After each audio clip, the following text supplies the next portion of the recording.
এরা উত্তর এত উন্নতি করছে, এদের জন্ম তো আমার, এদের পেন্টাগনের জন্ম কে, এক একজনের জন্মই তো আমার সামনে, সব আমার ভাই, আমার তারপরে বাচ্চারা সব।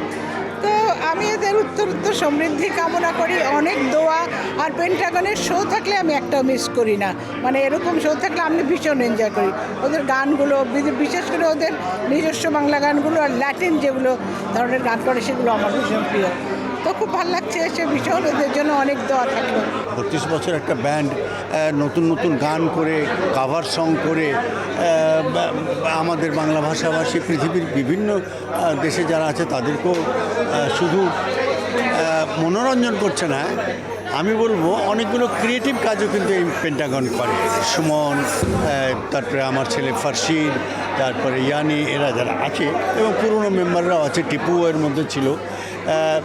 ফলে এটা একটা, আমি বলবো কি এটা এই ব্যান্ডটা সম্পর্কে আমি একটা শব্দ ব্যবহার করতে চাই, যেটাকে বলি প্রগ্রেসিভ রক।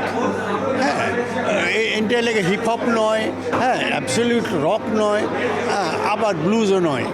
ফলে এই ব্যান্ডটার একটা বিরাট ভূমিকা আছে আমাদের গানের জগতে। পুরো ব্যান্ড এরকম সোলো শো অনেক বছর পরে করলাম। ইনফ্যাক্ট লাস্ট আমরা আমাদের 30 ইয়ার সেলিব্রেশন করেছিলাম আমাদের সোলো শো।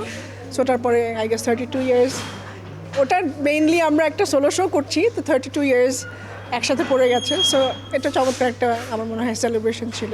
আমরা যখন প্রথম ব্যান্ড শুরু করি, আমার বড় ভাইয়ের একটা ব্যান্ড ছিল বাউলার নামে, 1972-তে। আমরা তিন ভাই ওই ব্যান্ডে প্রথম শুরু করি। তো পারিবারিক যে ব্যাপারটা আসলে ওটা খুব মিস করি আমি। বড় ভাই যদিও ছেড়ে দিয়েছে, বাট আমরা দুই ভাই এখনও বাজাই। তো সেটাই খুব ভালো লাগছে যে পেন্টাগনের সবাইকে দেখে, এবং টোটাল মিউজিক খুব ভালো লেগেছে।